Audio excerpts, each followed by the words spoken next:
우리 좌우사랑과 평화의 인사를 합시다. 사랑합니다. 축복합니다. 그렇게 한번 인사하겠습니다.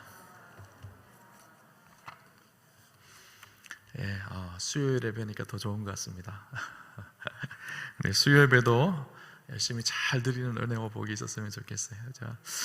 제가 봤을 때는 조금 더 빈자리들이 많이 채워지면 좋지 않을까라는 생각이 있습니다. 여러분 수요일 날 오실 때 그냥 오지 마시고 우리 함께 우리 목원들 또 연락도 하시고 같이 오셔서 그렇게 함께 예배드렸으면 좋겠고요. 또 금요일 날도 여러분 기도하러 교회에 오셔서 함께 좀 뜨겁게 같이 기도하고 주중에 우리가 함께 예배드리고 기도하는 일에 마음을 다하는 그런 은혜가 있었으면 좋겠습니다.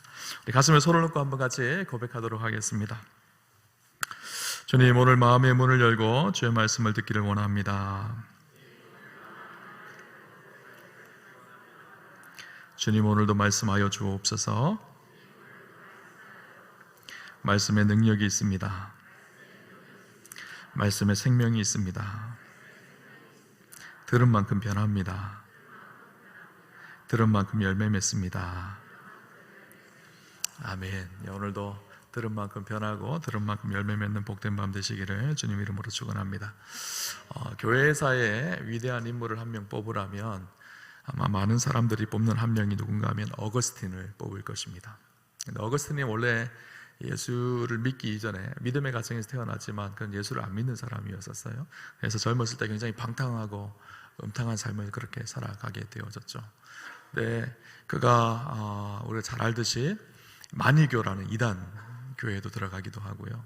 또 결혼하기 전에 한 여자와 동거하고 살면서 또 아들을 출산하기도 합니다. 그만큼 그의 삶이 온전한 삶이 아니었던 것이죠. 그랬던 그가 밀라노에서 암브로스의 설교를 듣고 회심합니다.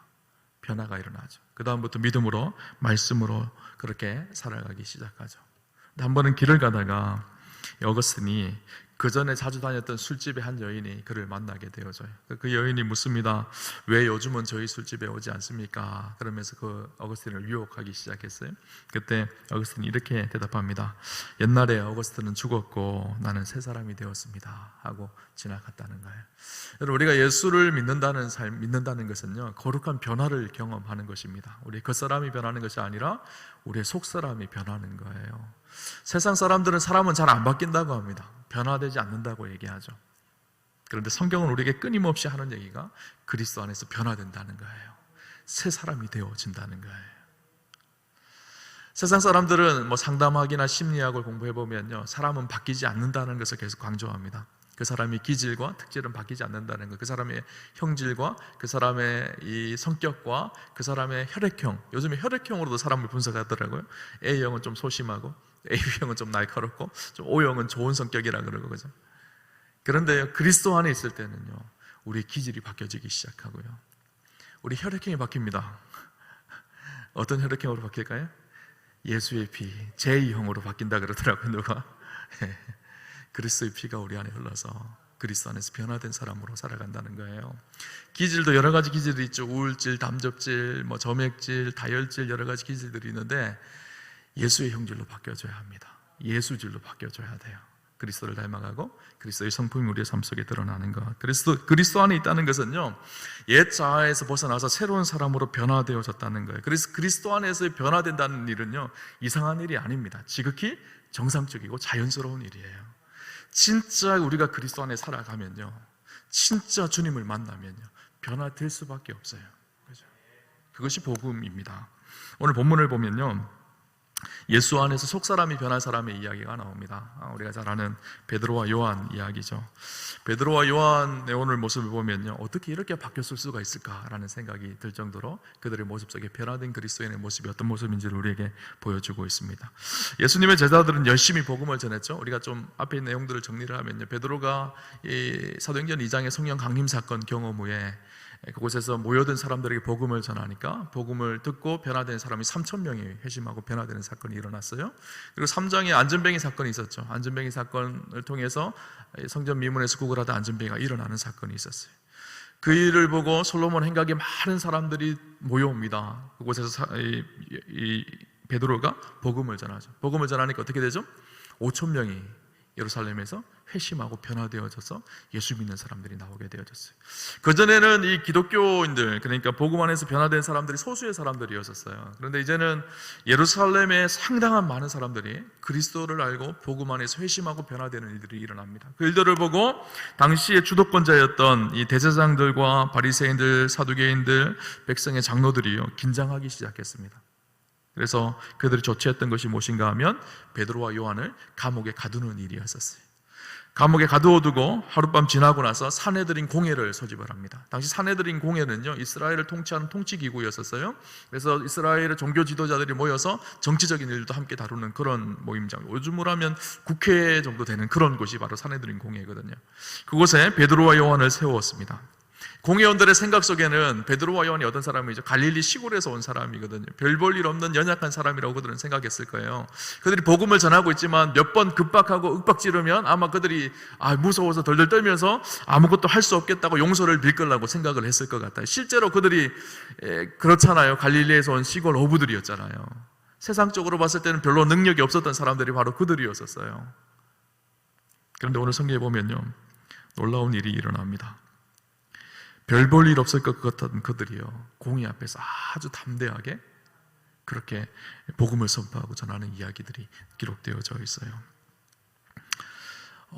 그들도 깜짝 놀랍니다. 아니 저 사람들이 어떤 사람이 이렇게 말을 잘하고 이렇게 담대할 수가 있나. 베드로가 어떤 사람이었죠? 예수님이 십자가에 달려 돌아가실 때 닭이 울기 전 3번이나 계집 여종의 고발 때문에 그것이 두려워서 예수님을 3번이나 부인했던 사람이 베드로거든요. 그런 베드로가 이제는 그 공의 앞에 서슬프런 그 사람들 앞에서 아주 담대하게 얘기합니다. 우리가 그 4장 5절 이하를 보면요, 그 공의 앞에 있던 사람들이 어떤 사람들인지를 이야기하고 있는데요. 이튿날 관리들과 장로들과 서기관들이 예루살렘에 모였는데 대제사장 안나스와 가야바와 요한과 알렉산더와 및 대제사장 중에 문중이 다 참여하여 사도들을 가운데 세우고 묻되 너희가 무슨 권세와 누구의 이름으로 이 일을 행하였느냐. 알렉산더 대제사장의 문중에 다 모든 사람들, 안나스, 가야바, 당시에 이 이스라엘 예루살렘의 이 권력을 붙들고 있었던 사람들이에요. 그들이 베드로와 요한을 불러놓고 윽박지르고 있어요. 아마 그 정도 됐으면 그 사람들 앞에 두려워서 떨려서 얼굴이 창백해지고 아무 말도 못하고 죄송합니다, 제가 잘못했습니다, 그렇게 용서를 빌어야지 되는 것이 정상이거든요. 그죠? 어디 취업하실 때 우리 청년들 보면 면접을 하러 갈 때가 있어요. 근데 면접관들이 앞에 한 대여섯만 서 있어도요 가슴이 쿵닥쿵닥합니다. 무슨 말을 해야 되지, 어떻게 해야 될지. 제가 예전에 교회 부목사로 청빙을 받아서 가려고 할 때 장로님들 앞에서 면접을 볼 때가 있었어요. 가슴이 쿵닥쿵닥 하는 거예요. 우리가 그렇게 몇 명 앞에서만 이야기하려고 그러더라도요 가슴이 쿵닥쿵닥해요. 그죠? 그런데 이 공의 앞에서, 당시에 권력이 집중되어 있던 그 사람들 앞에서 이 가난한 갈릴리의 어부였던 베드로와 요한과 제자들, 그들이 담대하게 말한다는 일은요 불가능한 일이었었어요. 그들의 성품을 봐서나 그들의 삶을 봐서나 그런 일들이 일어나기가 쉽지 않았던 것이죠. 그런데 오늘 본문을 보면요 그렇지 않습니다. 13절에 보면 이렇게 얘기합니다. 그들이 베드로와 요한이 담대하게 말함을 보고 그들을 본래 학문 없는 범인으로 알았다가 이상히 여기며 또 전에 예수와 함께 있던 줄도 알고, 여기 보면 이상히 여겼다 그렇게 표현하고 있어요. 이상히 여겼다라는 말은요 놀랐다는 거예요. 깜짝 놀란 거예요.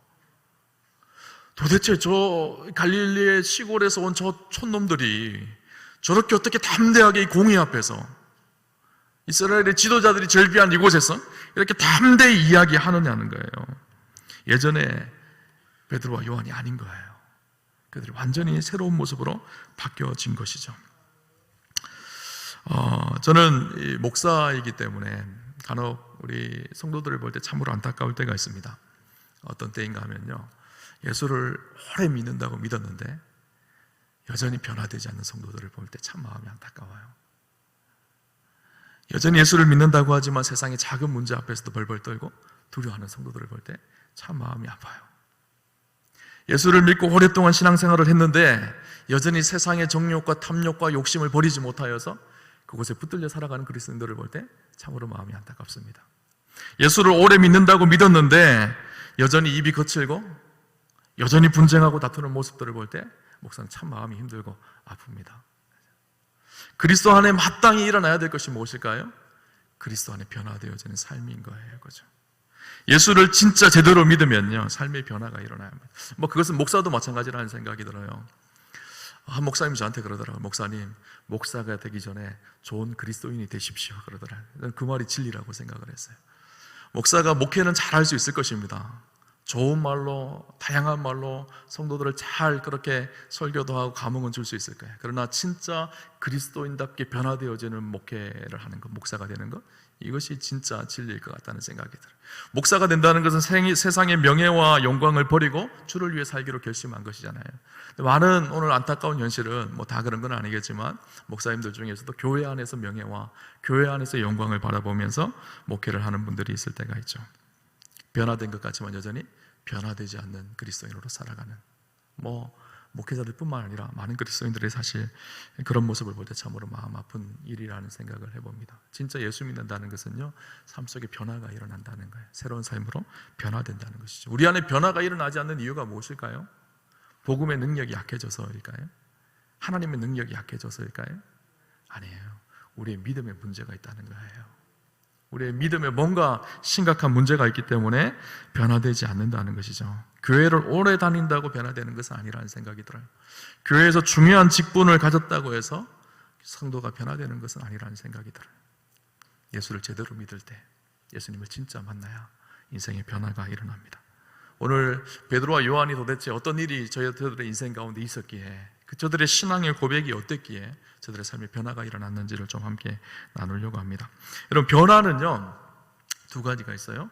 긍정적인 변화가 있고요, 안 좋은 변화가 있어요. 그래서 긍정적인 것을 긍정적으로 변화되어 우리가 예수님 닮아가고 예수님의 성품을 닮아가고 이것을 변화라고 한다면요, 안 좋은 것은요, 변질이라고 할 수 있어요.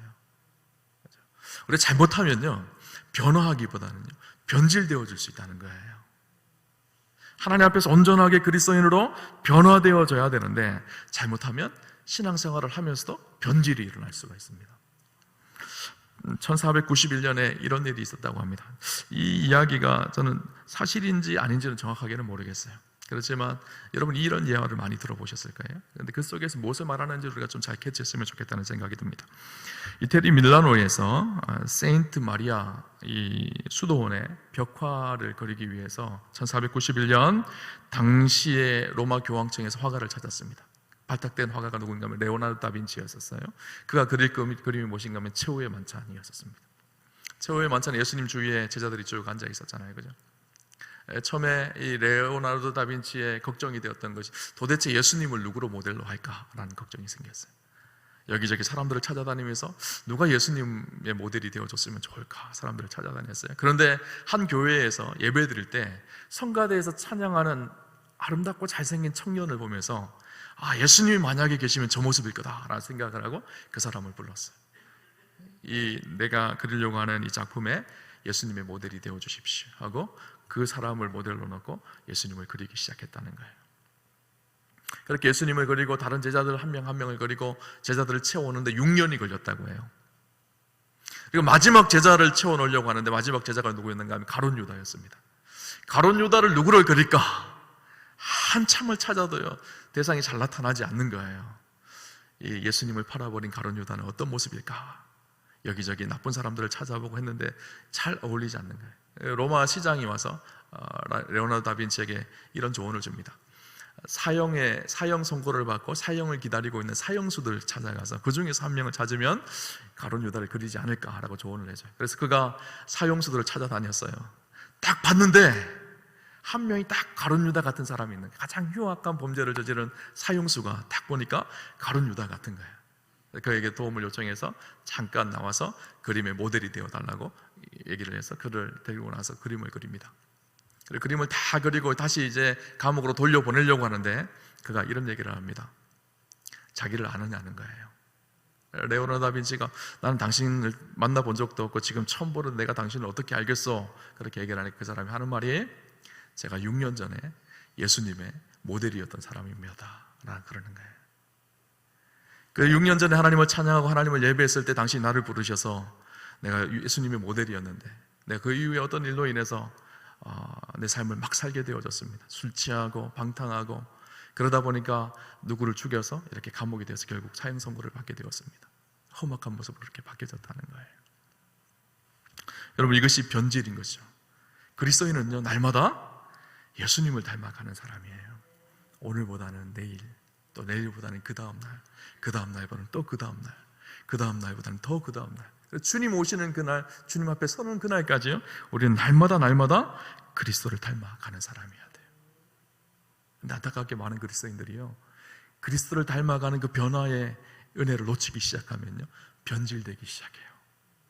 마치 바리새인들과 서기관들처럼 율법과 형식 속에 갇혀져서 그리스도를 만나는 생생한 은혜와 감격을 잃어버리고 신앙의 변질이 일어나기 시작하는 것이죠. 여러분, 변질과 변화의 차이점이 있습니다. 변질은요, 자기 중심적으로 바뀌는 것이 변질이고요, 변화는 무엇인가 하면요, 하나님 중심적으로 바뀌는 것이 변화입니다. 그렇죠? 오늘 우리가 신앙생활을 하면서 내 삶을 가만히 점검해 보세요. 나는 변질되고 있는지 아니면 변화하고 있는지, 내 삶이 하나님에 속하여서 하나님 중심적으로 날마다 변화되어져 가고 있는지, 아니면 나 중심적으로 이기적으로 내 삶이 바뀌어져 가고 있는지, 내 생각이 나 자신에게 고립되어져 살아가고 있는지, 아니면 그리스도를 바라보면서 날마다 그리스도 안에서 새롭게 변화되어져 가는 삶을 살고 있는지. 오늘 베드로와 요한에게 나타났던 중요한 특징이 무엇인가 하면요, 그리스도 중심으로, 하나님 중심으로 그들의 삶이 바뀌어지고 변화되어져 갔다는 거예요. 그렇죠? 그들이 고난을 받고 어려움이 있었지만 두려워하지 않습니다. 왜 그랬을까요? 그들의 시선이 예수님께 향하고 있었기 때문이에요. 그들이 지금 어디에 있었는지가 분명했기 때문입니다. 그들이 있었던 곳은 지금 사내들인 공회였었어요. 물리적인 공간은요, 사내들인 공회 안에서 이 세상의 위용을 떨치는 지도자들, 종교 지도자들 앞에서 당시 사내들인 공회에는요, 사람을 처형하고 재판할 수 있는 권한이 있었어요. 그 앞에서 한마디라도 잘못하면 어떻게 될지 모르는 그런 두려움과 위기 속에 있었던 사내들인 공회가 사실은 그들이 물리적으로 있었던 공간이지만, 그들이 진짜 있었던 공간은요, 어디였을까요? 하나님 앞에서였었어요. 신앙 고백이 그거였었어요. 오늘 보면 18절을 보면요, 이 사내들인 공회에서 그들이 어떻게 얘기하는가 하면 이렇게 얘기합니다. 그들을 불러 경고하여 도무지 예수의 이름으로 말하지도 말고 가르치지도 말라 하니, 그렇게 선포합니다. 내가 예수 이름으로 가르치지도 말고 앞으로 예수 이름으로 말하지 마라, 그렇게 이 사도들을 윽박지르고 있죠. 그런데 그 말을 들은 베드로와 요한과 다른 제자들이 뭐라고 얘기하죠? 19절 20절 우리 같이 한번 볼까요? 오늘 이 포인트가 되는 말씀인데요, 19절 20절 우리 같이 한번 보겠습니다. 베드로와 요한이 대답하여 이르되 하나님 앞에서 너희의 말을 듣는 것이 하나님의 말씀을 듣는 것보다 옳은가 판단하라. 우리는 보고 들은 것을 말하지 아니할 수 없다 하니. 아멘. 베드로와 요한이 뭐라 그러죠? 하나님 말씀 듣는 것이 옳은 것인지, 너희의 말을 듣는 것이 옳은 것인지, 그들이 지금 서 있는 곳이 어디라고요? 하나님 앞에서라고 고백해요. 그죠? 하나님 앞에서라는 말이 코람데오라는 말입니다. 그들이 지금 서 있는 곳이요, 물리적인 공간은요, 공회 앞이에요. 그러나 베드로 요한이 진짜 서 있었던 공간은요, 하나님 앞에서예요. 그들이 하나님 앞에 서 있었기 때문에 주눅들지 않습니다. 하나님 앞에 서 있었기 때문에 두려워하지 않습니다. 담대합니다. 그들 앞에서 당당하게 복음을 선포하고 놀라운 은혜의 말씀을 선포하죠. 오늘 우리의 삶 속에 변화가 일어나지 않는 중요한 이유 한 가지는 전 여기 있다고 생각해요. 여러분은 하나님 앞에 서 계신가요? 날마다? 매 순간순간마다 하나님 앞에 서 계신가요? 홀로 나 혼자 있는 그 시간에 하나님 앞에 서 있다고 생각하시나요? 내 안에 분노가 일어나는 그 순간 내가 하나님 앞에 서 있다고 생각하시나요? 누군가를 미워하는 그 순간 내가 하나님 앞에 서 있다고 생각하시나요? 우리가 잊지 않아야 될 것이 있어요. 오늘 내가 하나님 앞에 서 있다는 마음이에요. 하나님 앞에 서 있었기 때문에 베드로와 요한은 그곳에서도 담대할 수 있었고요, 하나님 앞에 서 있었기 때문에요, 두려워하지도 않을 수 있었지만 또 하나님 앞에 겸손할 수가 있었어요. 거룩하게 살 수가 있었어요. 진실할 수가 있었어요. 그들은요, 부활하신 주님을 만났던 사람이에요. 그래서 성경은 뭐라고 얘기하는가 하면 20절에 우리는 보고 들은 것을 말하지 아니할 수 없다 하니, 신앙에 양심이 있는 거예요. 내가 만난 하나님, 내가 만난 그리스도, 그분을 내가 말하지 않을 수 없다는 거예요. 우리 사도행전 1장 8절 말씀 아시죠? 오직 성령이 너에게 임하시면 너희가 권능을 받고 예루살렘과 온 유대와 사마리아와 땅끝까지 이르러 무엇이 되라고요? 내 증인이 되라. 이 증인이란 말이요, 법정 용어예요. 증인이 되라 뭐라 하죠? 선서하잖아요. 법정에 가면 나는 앞으로 절대로 거짓말을 하지 않겠습니다, 선서하는 것처럼 그것이 증인이거든요. 근데 오늘 증인의 고백이 무엇인가 하면 이거예요. 20절, 내가 보고 들은 것을 말하지 아니할 수 없다. 내가 만난 예수님, 내가 경험한 주님, 그 주님을 말하지 아니할 수 없다는 거예요. 그들 안에 이 분명한 믿음의 고백이 있었던 것이죠. 하나님 앞에 서 있다는 이 믿음의 고백, 지금도 주님과 동행하고 있다는 이 믿음의 고백, 이 믿음의 고백이 분명하니까요, 세상 사람들과 다른 삶을 살기 시작하는 거예요. 여러분, 그리스도인들은요 어떤 사람인가 하면요, 그냥 살아갈 때는 세상 사람들하고 차이가 없는 것처럼 보여져요. 뭐 생김새가 우리가 다른 거 아니잖아요, 그죠? 그리스도인이라고 이마에 써져 있는 사람이 아무도 없잖아요. 세상 사람들이 똑같은 옷 입고 똑같은 거 먹고 똑같이 살아가요. 그런데 결정적일 때 다른 사람들이 그리스도인이에요. 핍박이 있고 고난이 있더라도 진리 앞에서 타협하지 않는 사람들이 그리스도인입니다. 미워하고 분쟁할 때 끝까지 사랑의 역사를 이루어가는 사람들이 그리스도인들이에요. 여러분, 고난이 찾아오고 어려움이 찾아올 때 낙심하고 좌절하지 않는 사람들이 그리스도인이에요. 왜 그럴까요? 하나님 앞에 서 있기 때문에. 결정적일 때 다른 사람들이 그리스도인이에요. 그냥 봤을 때는 세상 사람들하고 다 똑같지만 결정적일 때 달라야 돼요, 그리스도인들은. 그런데 오늘 안타까운 사실은요, 평상시에는 세상 사람들하고 달라요. 성경책 들고 교회도 가고 굉장히 이렇게 유창한 말도 하고 그러지만 결정적일 때는 똑같아요. 싸울 때 똑같이 싸우고, 욕할 때 똑같이 욕하고, 미워할 때 똑같이 미워하고, 화낼 때 똑같이 화내고, 불의에 타협하고, 사랑하지 못하고. 여러분, 그리스도인은요 결정적일 때 다른 사람들이 그리스도인들이에요. 그냥 봤을 때는 세상 사람들과 똑같이 세상 속에 살아가지만, 그러나 결정적일 때 그리스도의 향기를 드러내고 하나님 앞에 있다는 사실을 놓치지 않고 믿음으로 살아가는 사람들, 그들이 그리스도인인 것이죠. 2세기 로마 제국에서요 기독교 핍박이 아주 심했을 때 당시에 많은 변증가들이 활동을 했습니다. 그들이 이 기독교 신앙이 어떤지를 변증해서 황제에게 보고서를 올렸어요. 하드리안 황제에게 보낸 변증 문서가 안에 있는데, 거기에 보면 그리스도인들을 이렇게 평가해요. 그들은 새로운 인종입니다. 그리스도인들은 새로운 인종이라는 거예요. 지금까지 보지도 못했던 이상한 사람들이라는 거예요. 그들에게 나타나는 특징이 무엇인가 하면 그 문서에 보면 이렇게 기록되어져 있어요. 제가 한번 읽어드릴게요. 다른 사람들처럼 저들도 결혼을 하고 아기를 낳습니다. 똑같은 거예요, 그냥 봤을 때는. 그죠? 저들이 육에 속해 사는 것이 사실이지만 육을 따라 살지는 않습니다. 세상 사람들하고 똑같은 모습으로 살아가지만 그러나 세상을 따라 살지는 않습니다. 저들은 지상에서 무척 바쁘게 활동하면서 지내고 있지만 저들의 시민권은 하늘에 있습니다. 저들은 모든 법률에 순복합니다. 그러나 저들은 법이 요구하는 그 이상을 행하는 사람들입니다. 그들은 모든 사람들을 사랑하고 그리고 사람들에게 박해를 받습니다. 사랑을 하고 박해를 받는 사람이라는 거예요. 그렇죠? 그들은 알려져 있지 않은 무명의 사람들입니다. 그리고 정죄를 받고 죽임을 당합니다. 그러나 저들은 생명에 이릅니다. 저들은 가난하나 많은 사람을 부유하게 합니다. 저들은 아무것도 가진 것이 없으나 완전한 풍족을 즐기고 있습니다. 저들은 부끄러움을 당하나 저들의 그 수욕 가운데서 영광을 받습니다. 저들은 선을 행하고 행악자로 벌을 받으면서 생명에 이르는 것을 기뻐합니다. 선을 행하고 고난받고 하는 것을 기뻐한다는 거예요. 이상한 사람들이라는 거예요. 세상 사람들이 당시에 그들을 봤을 때 그렇게 보여졌다는 거예요. 그리스도인들은 이상한 사람들이다, 별종들이다, 이상하게 세상을 살아가는 사람들이다, 변화된 삶을 사는 사람들이었다는 거예요. 그렇죠? 여러분, 고린도후서 6장 8절 이하의 모습을 보면요, 사도 바울이 이런 고백을 합니다. 우리는 속이는 자 같으나 참되고 무명한 자 같으나 유명한 자요, 죽은 자 같으나 보라 우리가 살아있고 징계를 받는 자 같으나 죽임을 당하지 아니하고 근심하는 자 같으나 항상 기뻐하고 가난한 자 같으나 많은 사람을 부유하게 하고 아무것도 없는 자 같으나 모든 것을 가진 자로다. 이것이 그리스도인의 삶이라는 거예요. 세상에는 무명한 것 같으나 하나님 앞에 유명하고, 아무것도 없는 것 같으나 모든 것을 가진 자이고, 세상에서는 궁핍한 것 같으나 하나님 주시는 진정한 풍요를 누리고, 가난한 자 같으나 부유하고, 근심하는 자 같으나 항상 기뻐하고, 그런 자들이 그리스도인이라는 거예요.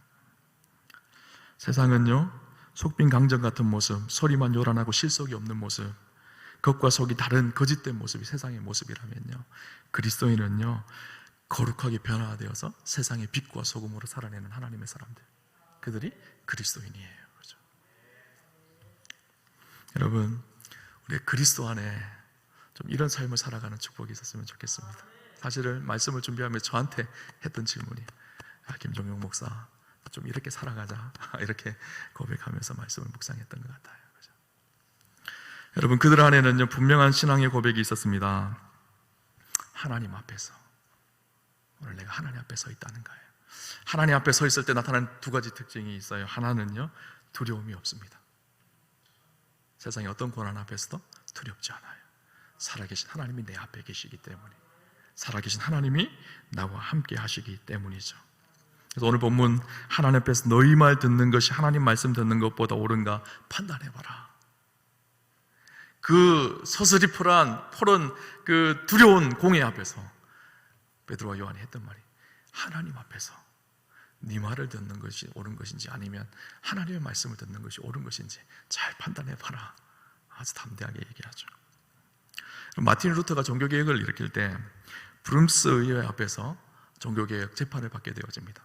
그 한마디면 마틴 루터는 그 자리에서 사형을 당할 수 있는 자리였었어요. 그 두려움의 자리에서 아주 담대하게 선포합니다. 자기가 왜 종교개혁을 일으켰는지, 종교개혁의 당위성에 대해서 주저하지 않고 선포합니다. 그리고 그 재판이 끝났을 때 마틴 루터가 마지막 하늘을 바라보면서 뭐라고 고백했는가 하면 이렇게 고백합니다. Oh God, here I stand. 이렇게 얘기합니다. 무슨 말인가 하면, 하나님 앞에 내가 지금 여기 서 있습니다. 그가 두려워하지 않을 수 있었던 이유가 거기 있었어요. 하나님 앞에 서 있었기 때문에. 잘 아는 사도행전의 스데반 집사 이야기를 잘 알죠. 수많은 사람이 돌을 들어 스데반을 돌로 치려고 할 때 그의 얼굴이 천사의 모습으로 바뀌었어요. 어떻게 천사의 모습으로 바뀔 수가 있을까요? 우리는 누구 하나 나에게 욕 한마디만 해도 견딜 수 없는 분노가 일어나는 사람이잖아요. 근데 그의 얼굴이 천사의 얼굴로 바뀌어졌어요. 어떻게 그럴 수가 있었을까요? 영광스러운 주님 앞에 서 있었어요. 그렇죠? 눈이 열려져서 주님이 보여지기 시작한 거예요. 보좌에 하나님 보좌 우편에 벌떡 서서 스데반을 격려하고 있는 주님의 모습이 보여지기 시작한 거예요. 그러니까 두려움이 사라지기 시작했어요. 천사의 얼굴로 바뀌어졌습니다. 하나님 앞에 서 있다면 믿음의 고백이 있는 사람은요, 두려움에 붙들리지 않습니다. 또 한 가지, 하나님 앞에 서 있다는 사람들은요, 삶이 경솔하지 않습니다. 여러분, 우리가 어른 앞에 서 있어도요, 경솔하게 행동할 수가 없어요. 요즘에 문제가 무엇인가 하면 어른이 없어졌다는 거예요. 한국 사회에. 그러니까 전부 다 자기 속에는 어른대로 살아갑니다. 두려워하는 어른 한 명만 서 있어도요, 감히 함부로 이야기할 수가 없었어요. 진짜 어른이 계세요. 누구죠? 하나님이세요. 하나님 우리 앞에 계세요. 우리의 말, 우리 행동 한 가지를 그냥 할 수가 없어요. 그 하나님이 다 보고 계세요. 그 하나님 앞에 내가 오늘 어떻게 말하고 어떻게 행동해야 될지 두렵게 생각하셔야 돼요. 그렇죠? 제가 설교할 때 간혹 그런 기도를 하고 올라옵니다. 분명 이 자리 중에 예수님이 앉아 계시면 어떻게 설교를 해야 되나? 어쩔 때는요, 빈자리가 많으면 목사도 낙심이 되거든요. 좀 더 많이 오셨으면 좋았을 텐데, 이런 생각이 들거든요. 그런데 그럴 때 기도하면서 이 자리에 어느 곳에 예수님이 앉아 계신다 생각하면요, 그런 마음이 싹 가십니다. 예수님 앞에서 내가 오늘 내 말을 잘 분별해야지. 내가 하는 설교가 정말 주님이 기뻐하시는 설교가 되게 해야지. 그렇게 고민하며 설교를 해요. 오늘 우리 삶의 행동도 마찬가지예요. 오늘 내 삶의 일거수일투족 속에 하나님 앞에 서서 하나님 나를 보고 계신다 하면 내가 어떻게 행동해야 될까? 좀 두렵고 떨림으로 생각하셔야 돼요. 그렇죠? 오늘 하나님 앞에 베드로와 요한처럼 담대하게, 때때로는 겸손하게, 그렇게 하나님 앞에 코람데오의 신앙으로 그렇게 우리의 삶의 진정한 변화를 경험하는 사랑하는 우리 우암교회 성도님들 다 되시기를 주님 이름으로 축원합니다. 우리 같이 한번 말씀을 붙들고 기도했으면 좋겠는데요. 주님, 오늘 내 삶이 하나님 앞에 있다는 사실을 잃지 않게 하여 주십시오. 겸손하게 하나님 앞에 서게 하여 주시고, 또 세상의 불의 앞에서는 담대한 마음도 허락하여 주시고 예수님 날마다 닮아가는 은혜가 있게 하여 주옵소서. 우리 주님 한번 부르고 합심하여서 같이 기도하도록 하겠습니다. 주여, 아버지 하나님 감사합니다. 오늘도 우리를 불러주셔서 말씀하여 주시니 감사합니다. 그 하나님 앞에 두렵고 떨리는 마음으로 서는 은혜가 있기를 원합니다. 성령으로 충만하게 하여 주시고 은혜로 충만하게 하여 주시고 오늘 우리가 하나님 앞에 있다는 사실을 기억하게 하여 주옵소서. 우리의 말, 우리의 행동, 우리의 습관 한 가지가 하나님 앞에 두렵고 떨리는 마음으로 행할 수 있도록 두렵고 떨리는 마음으로 나아가는 은혜가 있게 하여 주시고 때때로 고난 앞에 어려움 앞에 낙심하고 좌절하고 낙담하고 쓰러지는 인생 되지 않게 하여 주시고 하나님 우리와 동행하시고 인도하시고 우리를 붙들고 있다는 사실을 기억하며 믿음의 경주를 달려가게 하여 주시고 선한 싸움을 싸우게 하여 주시고 놀라운 은혜를 경험하는 복된 역사와 은혜가 있게 하여 주실 줄을 믿습니다. 하나님 동행하여 주시고 하나님 인도하여 주옵소서. 자로나 어그로나 치우치지 아니하고 예수님 바라보며 은혜의 걸음을 담대히 걸어갈 수 있도록 주님 함께 하여 주시고 승리있게 하여 주시옵소서. 주님 우리를 인도하여 주옵소서. 주님 함께 하옵소서. 주님 오늘 우리의 삶이 하나님 앞에 두렵고 떨림으로 서 있기를 원합니다. 늘 겸손하게 나를 낮추고 내 말과 행동을 하나님 앞에 조심하게 하시고 때때로 우리 인생 가운데 고난이 찾아오고 어려움이 찾아오고 낙심하는 일들이 찾아올지라도 하나님 앞에 하나님이 나와 함께 하신다는 사실을 기억하고 담대하게 승리하는 은혜도 있게 하여 주옵소서. 세상과 다르게 살아가는 그리스도인이기를 원합니다. 세상의 방법과 세상의 논리로 우리의 마음이 지배당하지 않게 하여 주시고 하나님의 방법으로 하나님의 뜻대로 믿음으로 순종하며 때때로는 내가 손해볼지라도 때때로는 내가 하나님의 뜻에 합당한 모습으로 더 다름질하며 달려갈 수 있는 은혜가 있게 하여 주옵소서. 오늘도 승리케 하실 주님을 기대하며 감사드리며 예수님의 이름으로 기도드립니다. 아멘. 우리 주신 말씀을 붙들고 날마다 숨쉬는 순간마다 우리 기도하는 마음으로 함께 찬양하겠습니다.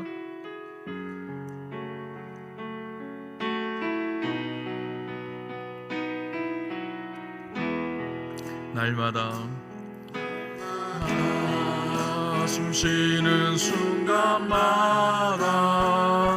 내 앞에 어려운 일 보내 주님 앞에 이 몸을 맡길 때 주님 앞에 이 몸을 맡길 때 슬픔 없네 두려움 없네 주님의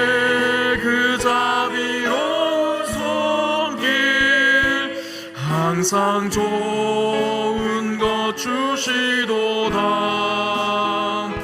사랑스레 아픔과 기쁨을 수고와 평화와 안식을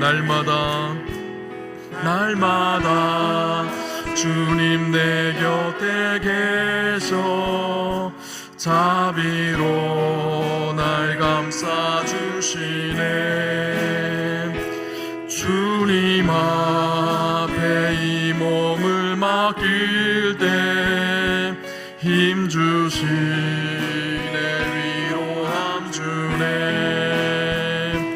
어린 나를 품에 안으시사 항상 평안함 주시도다 내가 살아 숨을 쉬는 동안 살피신다 약속하셨네 인생의 어려운 순간마다 주의 약속 생각해보네 내 맘속에 믿음 잃지 않고 말씀 속에 위로를 얻네 주님의 도우심 바라보며 모든 어려움 이기도다 흘러가는 순간마다 주님야 우리 3절만 한 번 더 찬양합시다 인생의 어려운 순간마다